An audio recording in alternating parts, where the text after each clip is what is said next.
The first work of James Thurber I ever read on television was from his 1956 book, Further Fables for Our Time.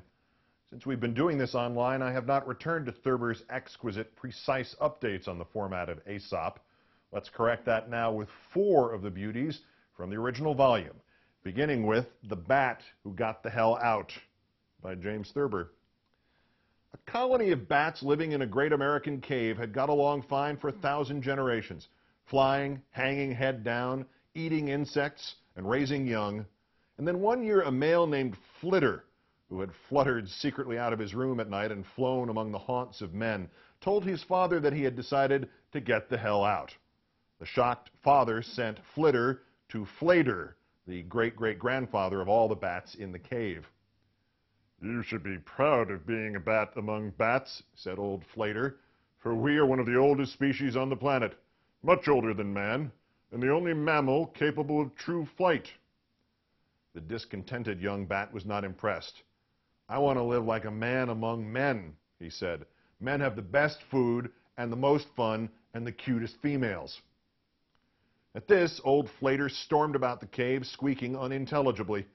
Then he recovered his calm and continued his talk.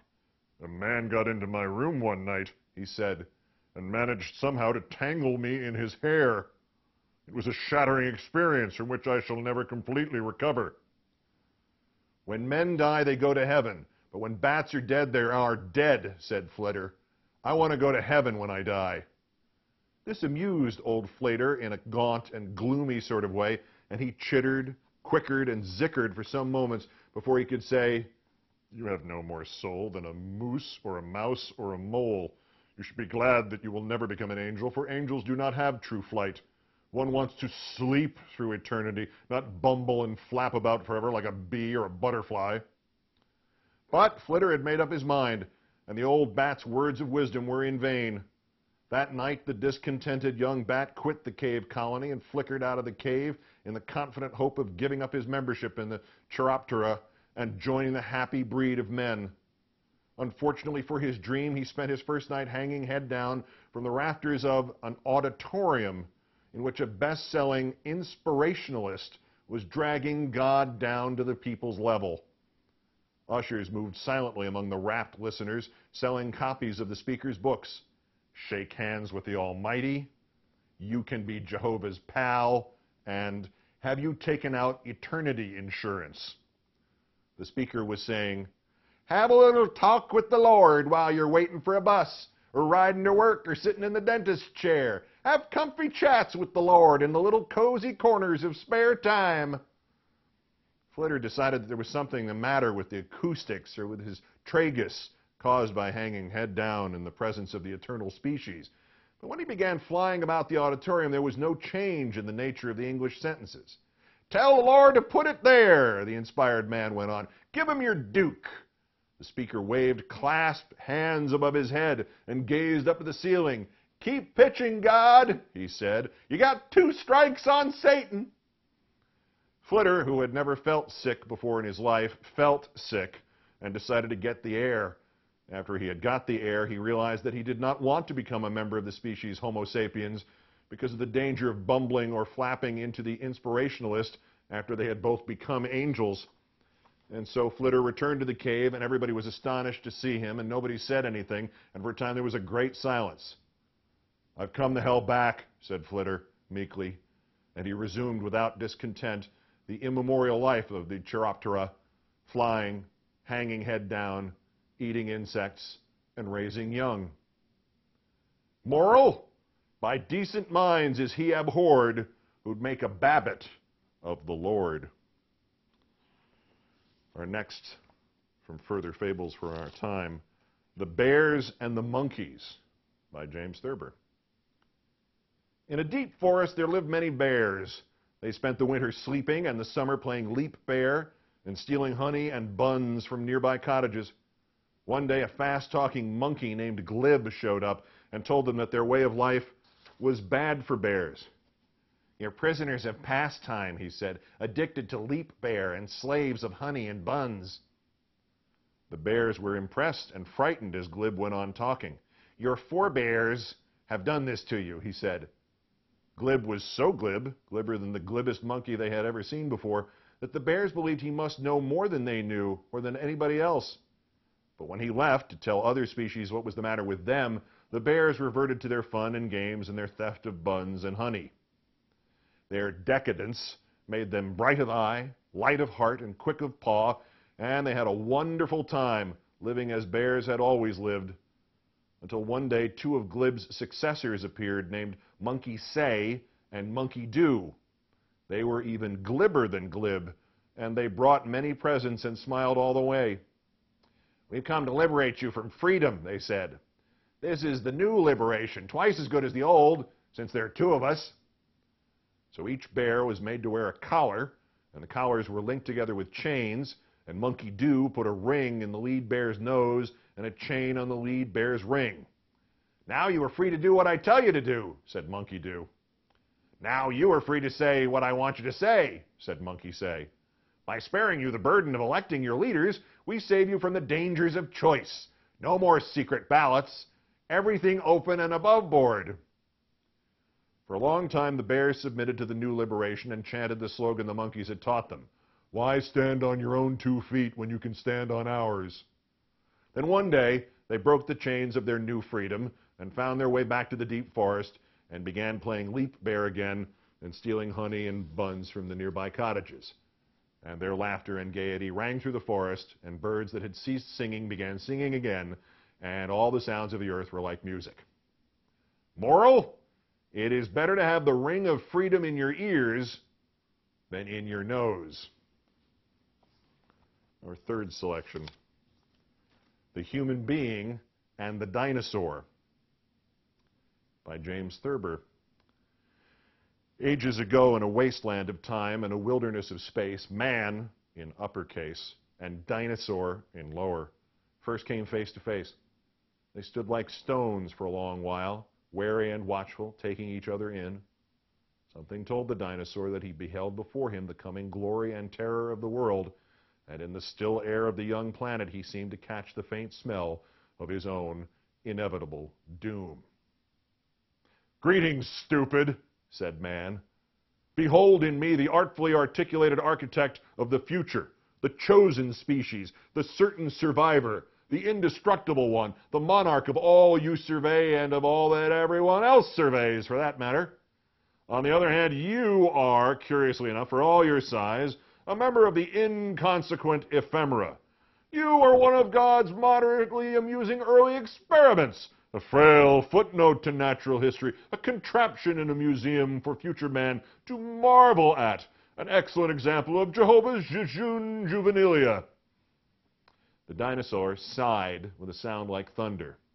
"Perpetuating your species," man continued, "would be foolish and futile." "The missing link is not lost," said the dinosaur sorrowfully. "It's hiding."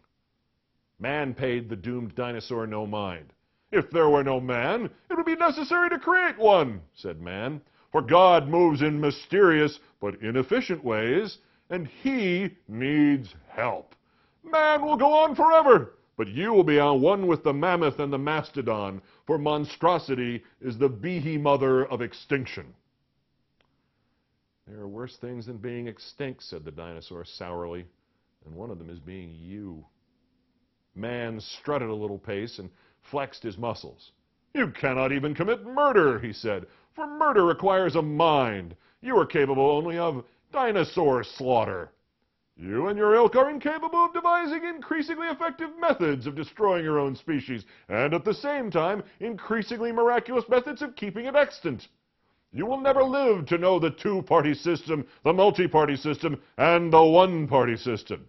You will be gone long before I have made this the best of all possible worlds, no matter how possible all other worlds may be. In your highest state of evolution, you could not develop the brain cells to prove innocent men guilty, even after their acquittal. You are all wrong in the crotch, and in the cranium, and in the cortex. But I have wasted enough time on you. I must use these fingers which God gave me, and now probably wishes he had kept for himself, to begin writing those noble volumes about me, which will one day run to several 100 billion items, Many of them about war, death, conquest, decline, fall, blood, sweat, tears, threats, warnings, boasts, hopelessness, hell, heels, and whores. There will be little enough about you and your ilk, and your kith and your kin. For after all, who were you and your ilk and your kith and your kin? Good day and goodbye, said man in conclusion. I shall see to it that your species receives a decent burial with some simple ceremony. Man, as it turned out, was right. The dinosaur and his ilk and his kith and his kin died not long after, still in lower case, but with a curious smile of satisfaction or something of the sort on their ephemeral faces. Moral? The noblest study of mankind is man, says man. And the last of our further fables for today, Two Dogs by James Thurber. One sultry moonless night, a leopard escaped from a circus and slunk away into the shadows of a city. The chief of police dogs assigned to the case a German shepherd named Plunger and a plainclothes bloodhound named Plod. Plod was a slow, methodical sleuth, but his uniformed partner was restless and impatient. Plod set the place until Plunger snapped, "We couldn't catch a turtle this way," and bounded along the trail like a whippet. He got lost. When Plod found him, half an hour later, the bloodhound said, "It's better to get somewhere slowly than nowhere fast." "Repose is for the buried," said the police dog. "I even chased cats in my dreams." "I don't," said the bloodhound. "Out of scent, out of mind." As they went along, each in his own way, through the moonlessness, they exchanged further observations on life. "He who hunts and turns away may live to hunt another day," commented Plod. "Runs away, you mean," sneered Plunger. "I never run," said the bloodhound. "It's no good trailing a cat when you're out of breath, especially if the cat isn't. I figured that out myself. They call it instinct." "I was taught to do what I do and not to do what I don't," the police dog said. "They call it discipline. When I catch cats, cats stay caught," he added. "I don't catch them. I merely find out where they are," the bloodhound said quietly. The two dogs suddenly made out a great dark house looming in front of them at the end of a lane. "The trail ends right here, 20 feet from that window," the bloodhound said, sniffing a certain spot. "Leopard must have leaped into the house from here." The two dogs stared into the open window of the dark and silent house. "I was taught to jump through the open windows of dark houses," said Plunger. "I taught myself not to," said Plod. "I wouldn't grab that cat if I were you. I never grab a leopard unless it's a coat." But Plunger wasn't listening. "Here goes," he said jauntily, and he jumped through the window of the dark and silent house. Instantly, there was a racket that sounded to the keen ears of the bloodhound like a police dog forcibly being dressed in women's clothes by a leopard. And that is precisely what it was. All of a moment, Plunger, dressed in women's clothes from hat to shoes, with a pink parasol thrust under his collar, came hurtling out the window. "I had my knee on his chest, too," said the bewildered police dog plaintively. The old sleuth sighed. "He lasteth longest and liveth best who gets not his knee on his quarry's chest," murmured Plod in cloudy English but fluent bloodhound. Moral? Who would avoid life's riotous laughter should not attain the thing he's after. 4. Further Fables for Our Time by James Thurber. See you June 20th.